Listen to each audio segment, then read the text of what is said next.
इस्लामाबाद के Centaurus mall में लगी आग पर काबू पा लिया गया। कूलिंग का अमल जारी। आतिशबाजी के बायस 8 मनाजिल मुतासर। बिजली का निज़ाम फेल होने के बायस लिफ्ट्स बंद। तमाम रिहायशियों को बहिफाजत निकाल लिया गया।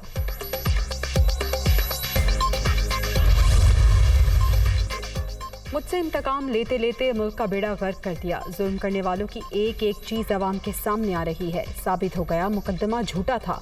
जब करप्शन का कोई अंसर ही नहीं मिला तो फिर सजा किस बात की। मेरी जिंदगी के 5 साल जाया हो गए। सवाल पूछना तो बनता है।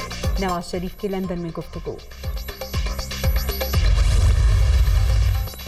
और $50,000 तक LCs की अदायगियों का ऐलान। कर्जों की रीशेड्यूलिंग के लिए पेरिस क्लब नहीं जाएंगे।